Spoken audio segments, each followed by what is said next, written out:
शांति का संदेश देने वाले महाकारुणिक तथागत भगवान बुद्ध एवं भारत देश में दोबारा फिर से भगवान बुद्ध के सद्धर्म को वापस लेकर के आने वाले परम पूज्य बोधिसत्व डॉक्टर बाबा साहब अम्बेडकर, इनको मेरा कोटि कोटि नमन है। आप सभी श्रद्धावंत उपासक एवं उपासिकाओं को मेरा मैत्रीपूर्ण जय भीम।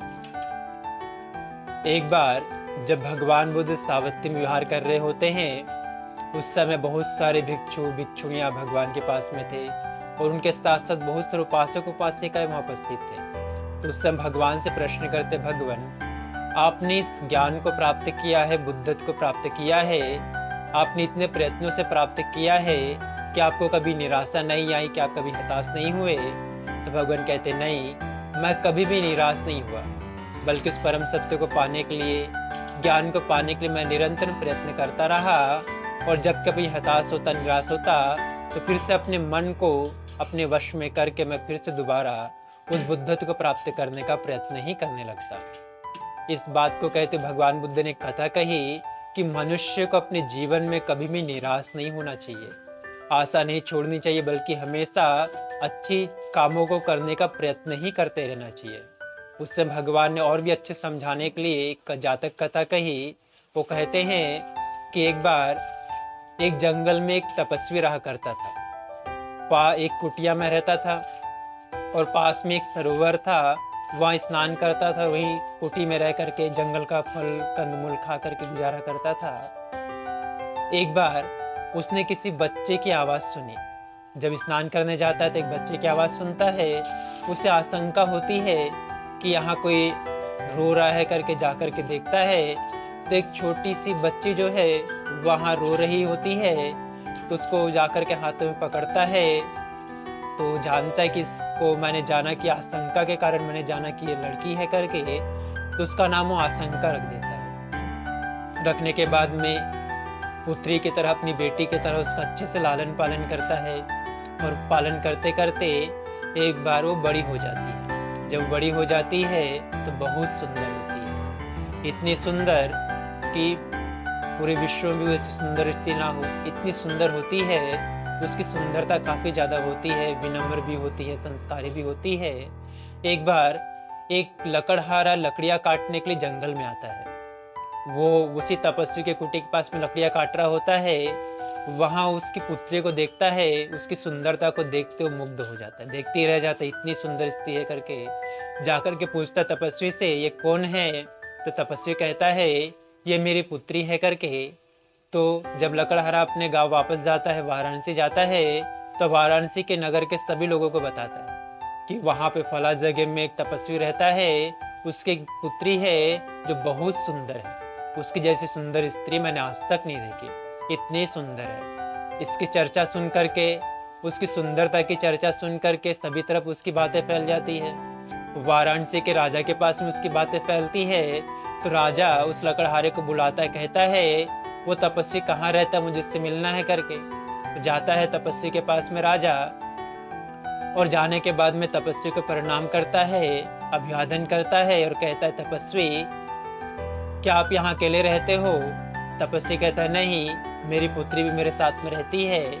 तो राजा जब उसकी पुत्री को देखता है तो देखते ही रह जाता है, क्योंकि बहुत सुंदर होती है। तो तपस्वी से राजा कहता है, राजा तपस्वी क्या अपनी पुत्री का विवाह मेरे साथ में कराओगे?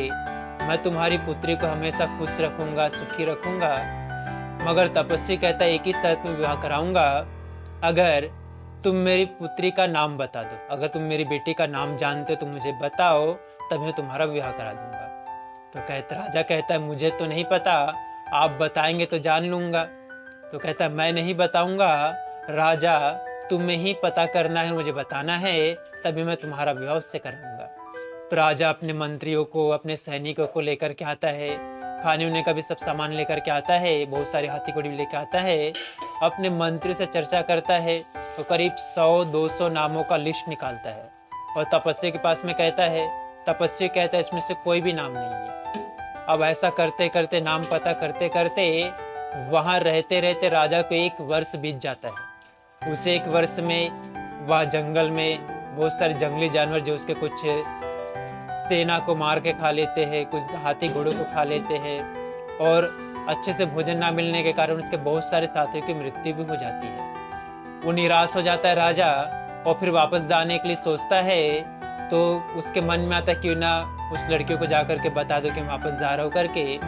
तो जब वो खिड़की से झांक रही होती है तो कहती है किस लिए आए हो?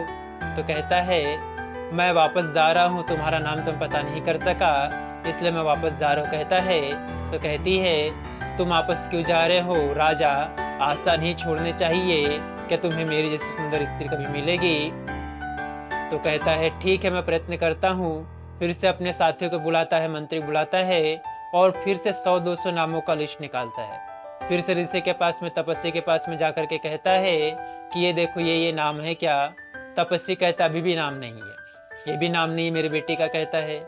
फिर निराश हो जाता है राजा, फिर से जाता है, फिर कुटी के खिड़की के पास में जाता है, फिर से कहता है कि मैं जा रहा हूँ, निराश हो गया हूँ।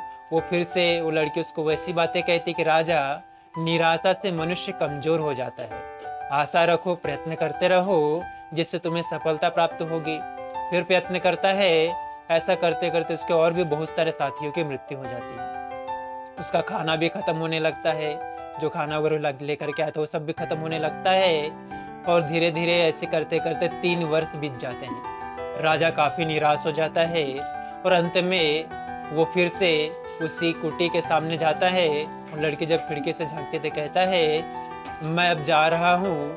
तो लड़की कहती है क्यों जा रहे हो? कहता है मेरी सारी सेना नष्ट हो गई, मेरे हाथी घोड़े जो लाए थे सब नष्ट हो गए हैं, सब कुछ नष्ट हो गए हैं। अब मैं काफी निराश हो गया हूँ, मैं तुम्हारा नाम नहीं जान सका।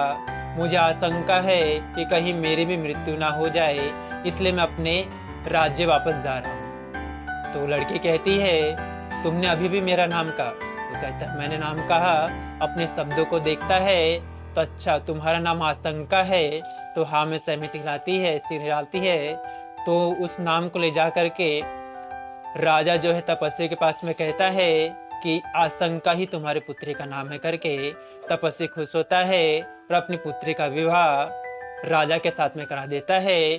फिर राजा उसकी पुत्री को वाराणसी ले जा करके अच्छे से रहने लगते हैं, शील सदाचार का अनुपालन करने लगते हैं, और उसकी पुत्री को भी खुश रखता है, सुखी रखता है। इस प्रकार से भगवान बुद्ध कथा सुना के बाद में कहते हैं कि मनुष्य को अपने जीवन में कभी भी आशा को नहीं छोड़ना चाहिए, निराश नहीं होना चाहिए, बल्कि प्रयत्न करते रहना चाहिए। क्योंकि प्रयत्न करते करते ही मैंने इस बुद्धत्व को प्राप्त किया, सम्यक संबुद्ध बना। और हर मनुष्य जो प्रयत्न करता है वो बुद्धत्व को प्राप्त कर सकता है। इसलिए मनुष्य को अपने जीवन में कभी भी किसी बात से निराश, हताश नहीं होना चाहिए, बल्कि हमेशा नए सिरे से प्रयत्न करते रहना चाहिए। इसी में मंगल समाया है, इसी में कल्याण समाया है। भवतु सब मंगलं रक्षन्तु सब देवता, सब बुद्धानुभावेन सदा शुद्धि भवन्तु ते। भवतु सब मंगलं रक्षन्तु सब देवता, सब धम्मानुभावेन सदा शुद्धि भवन्तु ते। भवतु सब मंगलं रक्षन्तु सब देवता, सब संघानुभावेन सदा शुद्धि भवन्तु ते। साधु साधु साधु।